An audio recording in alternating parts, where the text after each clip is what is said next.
Does it ever feel like you're a marketing professional just speaking into the void? But with LinkedIn ads, you can know you're reaching the right decision makers, a network of 130 million of them, in fact. You can even target buyers by job title, industry, company, seniority, skills, and did I say job title? See how you can avoid the void and reach the right buyers with LinkedIn ads. Spend $250 on your first campaign and get a free $250 credit for the next one. Get started at linkedin.com/campaign. Terms and conditions apply. Hey, Fidelity. How can I remember to invest every month? With the Fidelity app, you can choose a schedule and set up recurring investments in stocks and ETFs. Oh, that sounds easier than I thought. You got this. Yeah, I do. Now, where did I put my keys? You will find them where you left them. Investing involves risk, including risk of loss. Fidelity Brokerage Services, LLC, member NYSE, SIPC.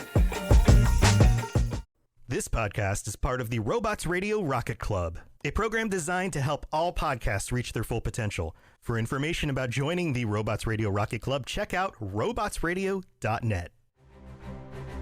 Welcome to the Gundam Lorecast, where we take a deep dive into the Mobile Suit Gundam series, such as the multiple timelines, mobile suits, characters, and so much more. Welcome back, pilots, to another episode of the Gundam Lorecast. I'm one of your hosts, Brandon, or also known as Ben of Temeria, and always with me is my good friend, Jesse. How's it going, everybody? And we are back. I know it's been a couple weeks since we last did an episode. There's been a lot of life things happening, so yeah. But we're back, and we are here to talk about a bunch of a-holes in Gundam Wing. Yeah, they very much are. Yeah, we're going over 3 factions in the Gundam in this week's episode for Gundam Wing, because there's not a whole lot of info, because one of them really doesn't last that long. And yeah, like, it's not a long series to begin with.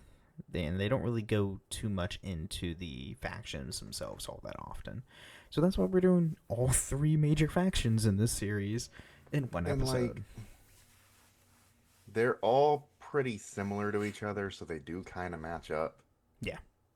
So that helps. Well, I mean, 2 of them are like literally the related to each other. So, yeah. So the first one we are diving into is the Romefeller Foundation, which is an organization introduced in Mobile Suit Gundam Wing, which all 3 of these are.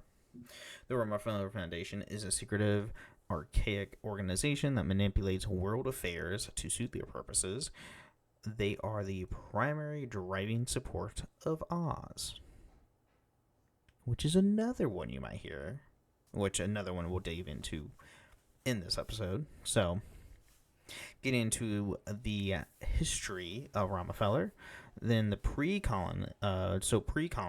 So, according to a battlefield of pacifists, the Romefeller Foundation was founded in the Australian capital Vienna and existed since at least AD 1862. The foundation... Austrian, not Australia. Thank you. Not Austria. Austrian. 2 different things. Very far apart. Yes. So the foundation's memberships consist of aristocrats and royalties across Europe and possibly the world. The activities of the foundation may not explicitly known the world at large, but the results of the activities are recorded throughout history. The foundation has secretly manipulated world affairs for centuries, and so the true extent of their activities can't be known. So they're essentially the Illuminati. And you figure if they were founded in 1862, so what they're telling us is Romefeller's been around since the American Civil War. Yes. Yeah. Fantastic. Just fantastic. And with like, they manipulate affairs around the world, and we don't know their activities because they can't be known. It's like, so they're the Illuminati? Pretty much, yeah. Yeah, all right, cool. So in the after colony years, the Romefeller Foundation continued their manipulation of world affairs, including inciting conflict between nations, since its members owned the munitions factories and supplied routes necessary for most nations to wage war against one another.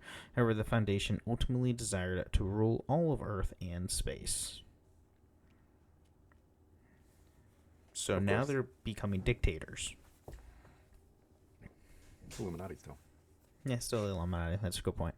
So when the United Earth Sphere Alliance was formed, the Foundation gladly supported it and began to place its members in the upper echelons of the Alliance's leadership. This would make the Foundation the de facto rulers of the Earth Sphere. Yeah. Okay. So as time went to the Foundation... as time went on, the Foundation slowly but surely pushed for military action towards colonies in order to gain complete control over Earth and space. The military wing of the Foundation, the Organization of the Zodiac, Oz, became the integral part of the Alliance military, giving the Foundation a de facto political and military control of the Earth sphere. I just love that it's the Zodiac. It makes me laugh. And that's why so many suits in this show are named after Zodiacs. Yeah. Yeah, named after the Zodiac's emblems. Yeah.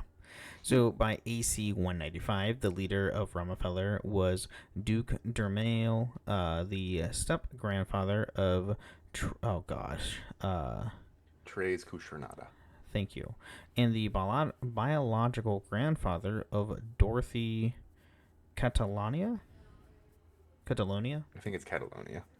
It was Duke Dermail who engineered the overthrow of the Alliance by using the coming of the Gundams as an excuse to go to war with the colonies. Oz became the prime target of the Gundam pilots, while the Foundation continued to influence the course of the world's politics. Yeah, so, like, straight up Illuminati, man. I don't like this. Yeah. Which is funny because it's like the Observers and Celestial Being, literally the same thing. Just in another series. Yeah, you're right. Oh, no. No, yeah. So, Romefeller was beginning to solidify its control over the world by bringing more nations into the fold when the Second Kingdom came back into existence.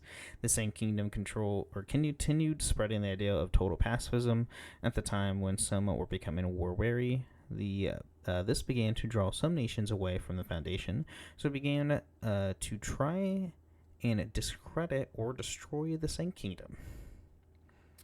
As in by, assassinating people. Because that's the thing. They're attacking Switzerland, essentially. Yeah. So Duke Dermail realized that the leader of the Second Kingdom, Relena Peacecraft, was able to capture the attention of and persuade world leaders, and that she was someone who the people would follow. Even though she tries to, kill herself multiple times. Yeah. What's up with that? She threw herself into danger way too often for somebody who had no way to defend herself. Mm-hmm. And even, literally look at heroes, kill me. First off, what? Yeah. No. So, thus, a plan was executed that resulted in the invasion and surrender of the Second Kingdom. Relena was taken to the Foundation headquarters in Germany, where Dermail made her Queen Relena of the new nation the Foundation engineered, the Earth Sphere Unified Nation. Duke Dermail's plan worked too well, and the Foundation began to listen more to Relena than to him. At the same time, a new armed group of colony citizens retaliating against Romefeller's dictatorship, called the White Fang, started rising in space, determined to free the space colonies. So, you do this one thing, it completely backfires. Yeah. And now you're dealing with a rebellious group in space. Like, what? Sounds away. I'm trying to remember what this guy looks like. Oh, it's this bastard. Okay. I was trying to remember what Duke Dremel looked like. And I was like, I remember now. Yeah, he's... Yeah. Anyway, with the situation getting out of his control, Duke Dremel, on the advice of his granddaughter Dorothy, who went to space to lead Oz Space Forces in restraining the White Fang. During his trip, his shuttle was attacked and was killed. With his death, the Foundation began to falter, and with the end of the war and the death of Trees Kushinada, the Foundation ceased to exist. And that guy was also like a manipulative a-hole too. He was, and then... I'm trying to remember who Dorothy was. Dorothy is the one who, like, worships Zex. Oh, okay. Yeah. No, thank you. But yeah, that's the Romefeller. Sorry. She worships Char. Yeah. She worships Wing Char. Yeah, because there's always one in every series. Yeah, just about. Well, we don't have one in 00. Now to think about it, we really 00 is the only one that I can quickly think of, though. That doesn't have a Char. Speed has one. Seed has one for sure. There's one in Iron-Blooded Orphans for sure. Yep. There's one in Witch from Mercury. Yep. He's in G-Quux. Yeah, yes. All the UC things obviously he was a part of somehow. Wing obviously has one. Yeah, so it's 00 and G Gundam are the two that are coming in my mind, like maybe that were like mainstream ones. But it's been a long time. Yeah, that's fair. But the two that I know for sure, G Gundam and 00, don't have a Char counterpart. Right. Which I'm okay with. But yeah, let's take a quick mid break before we get into the other two, because there's less info on those. So we're doing those two in the latter half. So we'll be right back. This episode is brought to you by Nespresso and Samra Origins by the Weekend Coffee Collection. Introducing Samra Origins. My collaboration with Nespresso is a connection to my roots, to my mother, Samra. Coffee that hits the right notes. It transports you. Crafted with unique notes and bold, soaring flavors. Experience a taste that moves you. Nespresso and Samra Origins. Discover more at Nespresso.com. Purina believes no one should have to make the impossible choice between their own safety and their pets. But nearly half of domestic abuse survivors delay leaving because they can't bring their pets with them. Through the Purple Leash Project, Purina is helping create more pet-friendly domestic violence shelters so survivors and their pets can escape and heal together. Visit Purina.com/purple to learn more.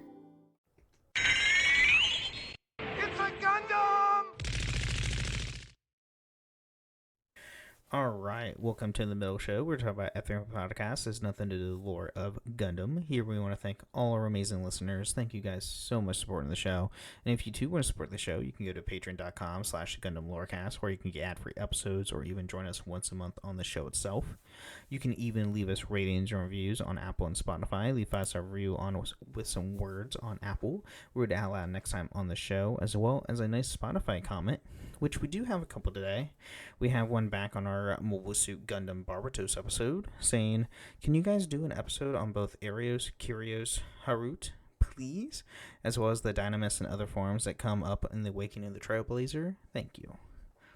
As much as we're not fans of that film, we can't say anything bad about the mobile suits, because the mobile suits are still cool. And I want to say Kyrios is in the normal show anyway, and so is Dynamis.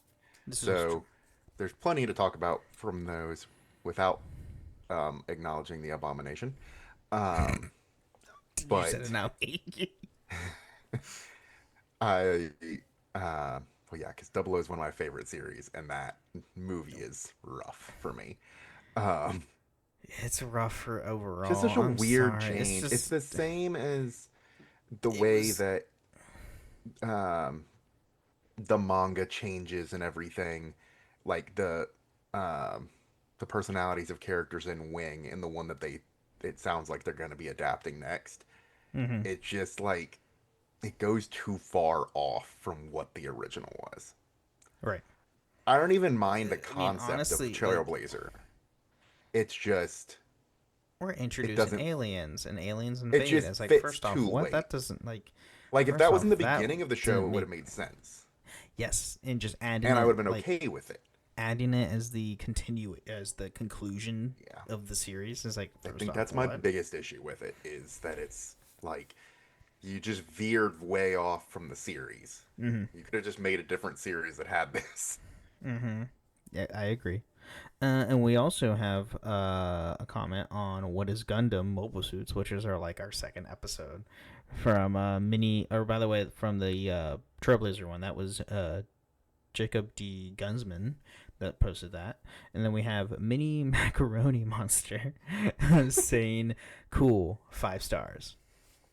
Thanks. Thank you for that.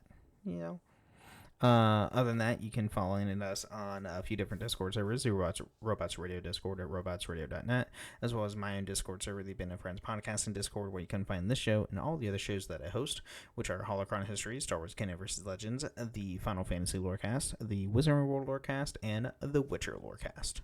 So go check all those out. All fun, all great stuff. I'm really tempted to make a Digimon one. If anybody has any wants of that, let me know, because I'm very tempted. I would consider co-hosting. Ooh.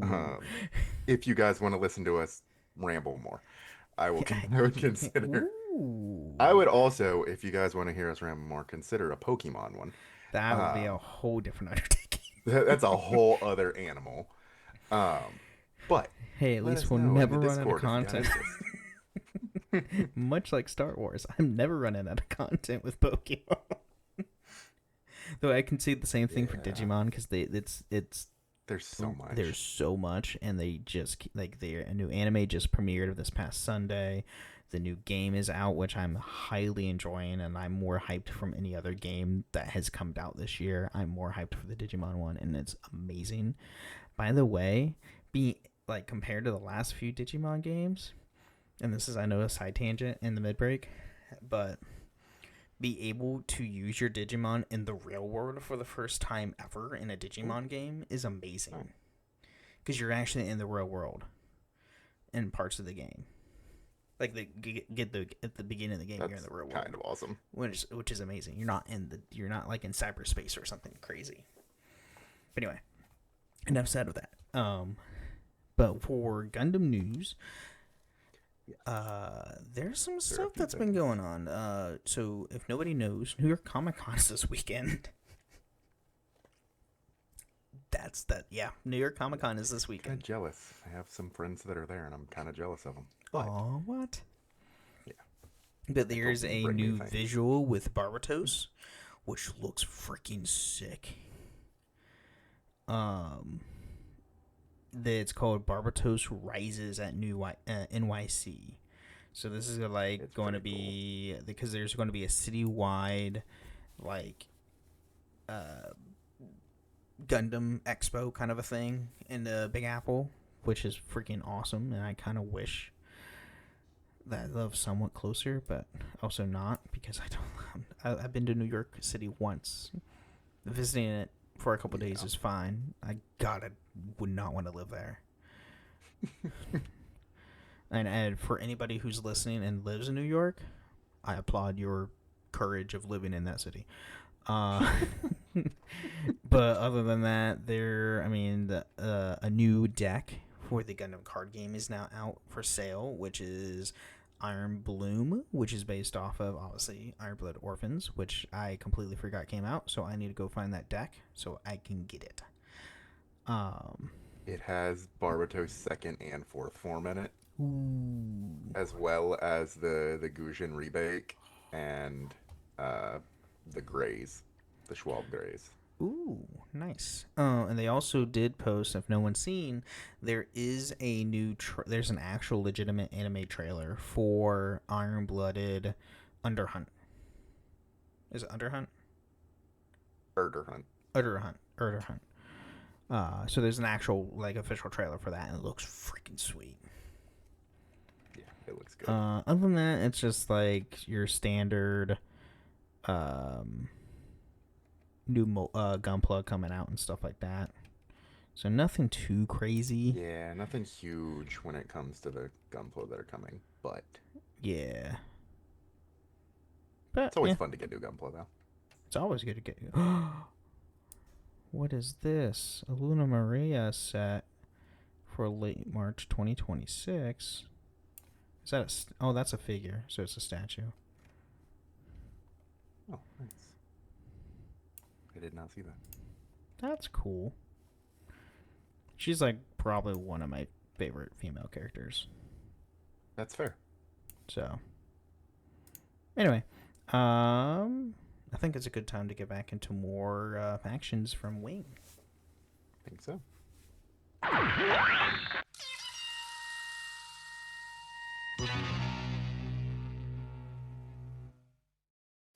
ABC Wednesdays. Shifting Gears is back. He has arisen. Tim Allen and Kat Dennings return in television's #1 new comedy. What? With a star-studded premiere including Jenna Elfman, Nancy Travis, and... Hey, buddy! A big home improvement reunion. Welcome. Oh, boy. That guy's a tool. Shifting Gears. New Wednesdays, 8/7 Central on ABC. And stream on Hulu. The family that vacations together stays together. At least, that was the plan. Except now, the Dastardly desk clerk is saying he can't confirm your connecting rooms. Wait, what? That's right, ma'am. You have rooms 201 and 709. No, we cannot be 5 floors away from our kids. The doors have double locks. They'll be fine. When you want connecting rooms confirmed before you arrive, it matters where you stay. Welcome to Hilton. I see your connecting rooms are already confirmed. Hilton, for the stay. Alright, so now we're getting into the Organization of the Zodiac, or Oz.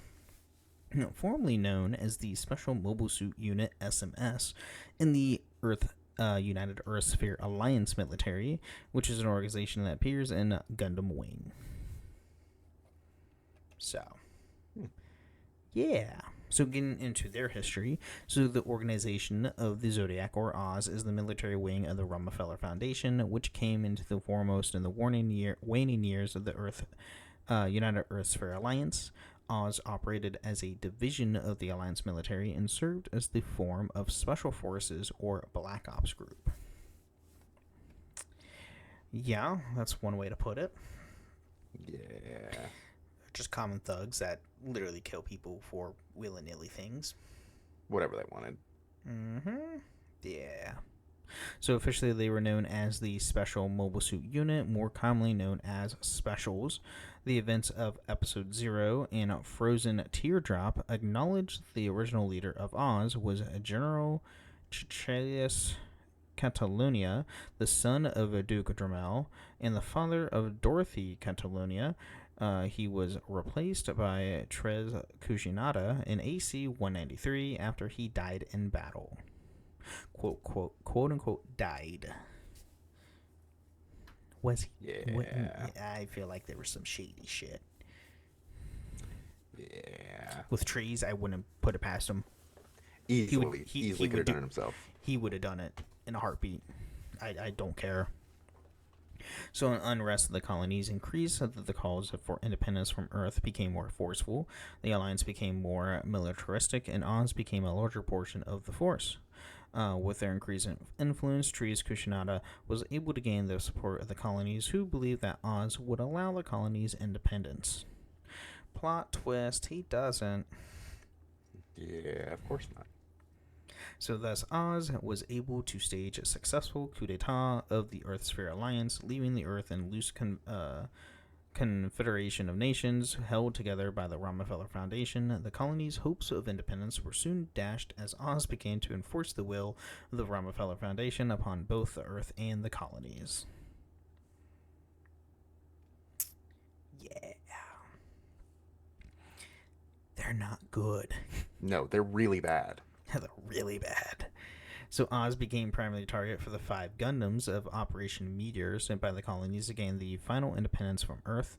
The Gundams gave Oz a problem that required most of the force to be moved from space back to Earth to defend the military installations and leaders. Despite heavy losses at the hands of the Gundams, Oz was able to survive until the Gundams returned to space. By this time, the type of automated mobile suit known as mobile dolls became widespread throughout the organization. Yeah, I don't like that. I don't like the mobile dolls. They're bleh. Not having a human pilot. So. Boo. AI. Boo. That's a whole different thing. So Trees Kushinato was the mindset that without the humans on the battlefield would be no more honor in combat. He openly expressed his disapproval of the mobile doll program at a meeting of the Romefeller Foundation and was suddenly relieved of command and placed on house arrest. Several Oz officers loyal to Trees created a splinter group within Oz, initially known as the Trees faction. The group ultimately began operation outside of Oz and was deemed an enemy of the Romefeller Foundation. Yeah, that I forgot about that. They're just not. They just because it starts like the Civil War and everything. Mm-hmm. And then we had all the bigger issues. Mm-hmm. So Oz continued its existence and would serve as the main arm of the military of the Earthsphere Unified Nation, and was created by the Romefeller Foundation. The last major military action that Oz would participate in was the final battle of the war in December AC 195, in which they fought against former Oz soldiers calling themselves the White Fang. After the battle, all mobile suits were dismantled and banned from use, and Oz ceased to exist. So... was this an Endless Waltz? Was this Endless Waltz or after or before Endless Waltz? I don't remember. I don't remember. It's been a while since I watched Endless Waltz. Yeah, it's been a really long time. So yeah, that's the history of Oz. There's not a whole lot because the show really doesn't go into the factions. Because it's mainly following the 5 Gundam Meisters. Pilots, not Meisters. The 5 Gundams. I mean... They're Meisters in this. I mean, for God's sakes.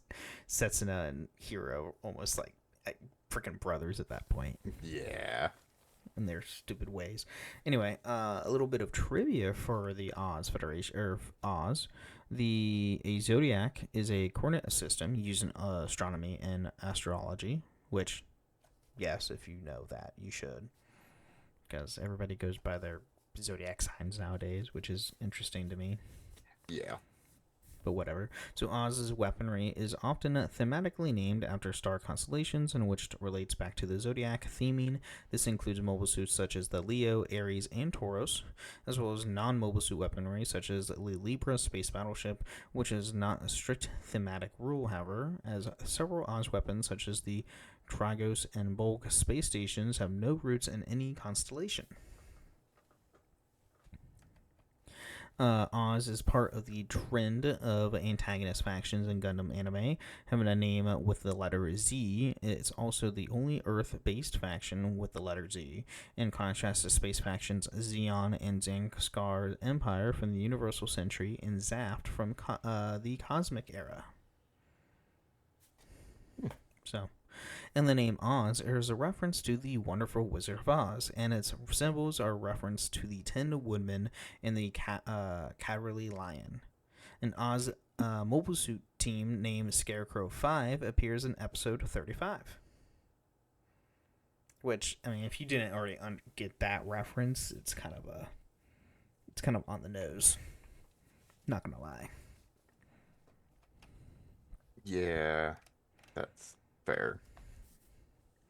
And now the Earth's United Earthsphere Alliance, which is a correlation a coalition of the most of Earth's nations. Though it meant peace for Earth, the United Earth Sphere Alliance extended an iron fist over its orbital colonies in space because they're a bunch of a-holes. Like most Earth federations. Like every time they are. Every time there's an Earth Federation, there's something wrong with it in Gundam, and that's just kind of the way it is. Yeah, but all the factions are also all terrible to begin with. So, there's that too. Anyway, getting into their history, the United Earth Sphere Alliance, or UESA, came into being in the year AC 133. The alliance was a governing body for the Earth and the colonies that was originally intended to act as a type of mutual defense pact. The alliance led by elected representatives from the nations of the Earth and the colonies. So, democracy. As much if that's going to be good or not, we'll see. It was intended that the creation of the alliance would lead to the end of the conflicts that had begun on Earth and that spread into the colonies. Not everyone, however, agreed to these policies, and the conflicts continued. Shocker. Yeah. Though we wouldn't have Gundam without conflict, so I guess there's that. Any nation who defied the alliance policy was met with swiftly moving military retaliation at the hands of the army. Peace then came to the Earth sphere, but only under the watchful eye of the alliance and its military. The colonies did not want to live under the jurisdiction of the UESA, and so formed a resistance organization known as the Colonies Liberation Organization in order to gain independence from the Earth sphere. Yeah, you kind of see where this is going. Oh, yeah. It's immediately going south. The same place it always does. Yeah. So before the movement could gain much support, the Alliance moved in and began a military occupation of the colonies and coerced the colonies' leaders to forfeit their independence. Some fought against the Alliance occupation, but this only gave the Alliance an excuse to make their military presence indefinite. Yeah. And then a new voice of independence and a total pacifism came in the form of Hiro Yui, who called for both disarmament and democracy. Yui's ideas resonated with the colonists and Earth alike, but total pacifism part wasn't received well by conservative politicians who took various factors into account, such as alien invasion, terrorist organizations, and rebellion, among other things, as reasons to reject Yui's policy. First off, alien? What? It says win. What? Whatever. We're in space. There must be aliens. Not necessarily. Not in this series. In fact, it is still... Or are there? Oh, God. Please no. Please no. In fact, it is still not well received in United Earth Sphere Nations conservative bloc, but even so, they can't do anything about it because they were minority bloc compared to the liberal faction, who support it and currently hold a majority leadership in their United Earth Sphere Nation. The growing popularity of Hiro Yui led to the Romefeller Foundation to brand Yui as an enemy to their cause. Here's more Illuminati talk. The Foundation secretly arranged for Yui to be assassinated. With the success of this plan, the colonists again called for a defiance of the Alliance military occupation. The Alliance thus turned the colonies into police state and crushed any nation or group that supported the continued to promote Yui's call for total pacifism, such as the Saint Kingdom.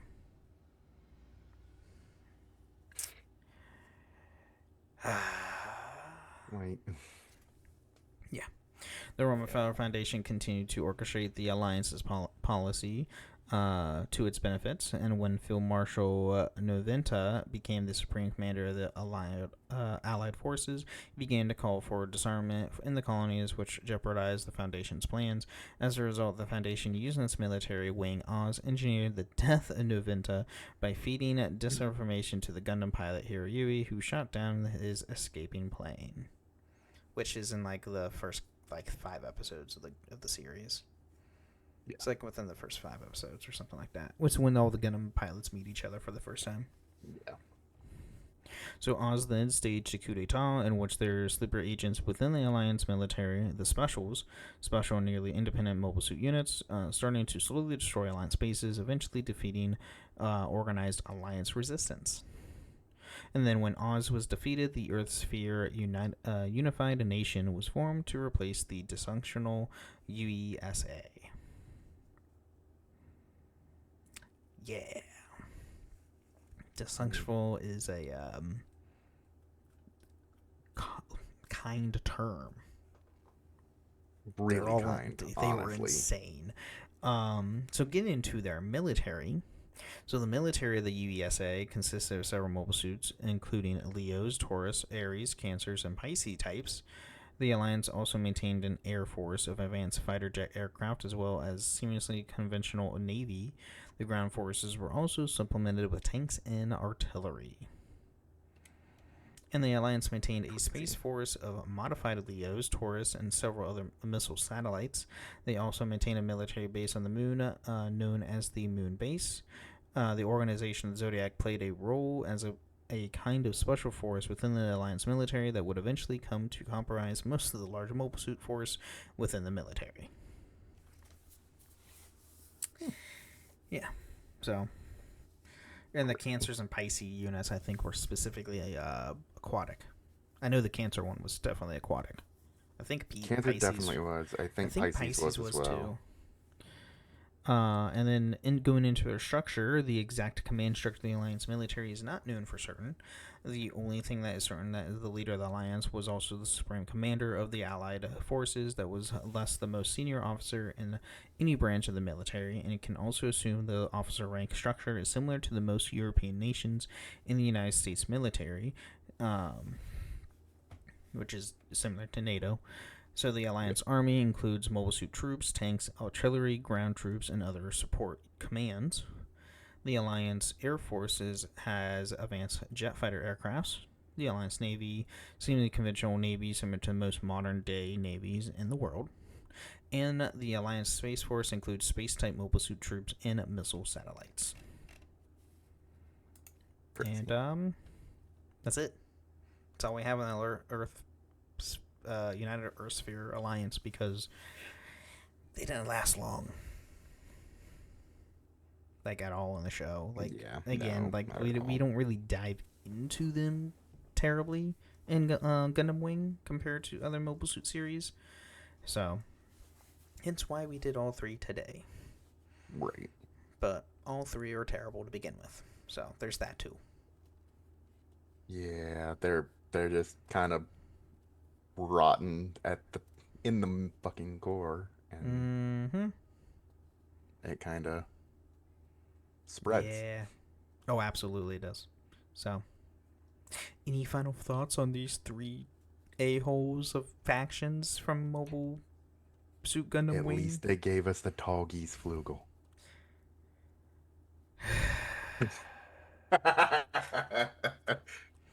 Nobody knows what that is. That Tallgeese is literally this Tallgeese with angel wings.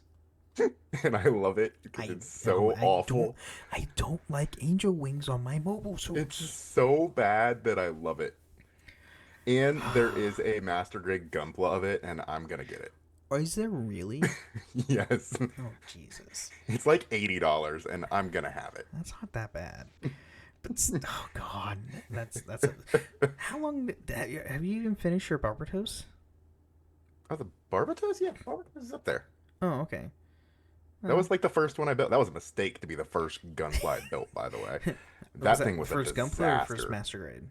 In general. Really? Oh, Yes. I didn't know that was your first Gunpla. But then I built a bunch of other ones around it. That was not the best one to start with, especially a Master Grade. No, and it's got like the hoses on its legs, which were complicated to attach and everything because it's the the frame. The instructions are bad. The Barbatos... frame of the Barbatos is a bad frame for starting out. Yeah. Yeah. And anyway, it's been years since I did a model in general, so I want to buy a new Zoids. I want to buy a Zoid one so bad. I want to get a Liger Zero or a Blade Liger whenever I can, but they're so expensive now. Yeah. Imports. I hate it. Anyway. Yeah. Well, everybody, thank you again for listening to the Gundam Lorecast, and remember, pilots, stay safe out there. Thank you for listening to the Gundam Lorecast. You can find us on the Robots Radio Discord at robotsradio.net, the Ben and Friends podcasting Discord, where you can share how you got into the Gundam series, and you can even find us on Twitter at Gundam Lorecast, and even email us at gundamlorecast@outlook.com.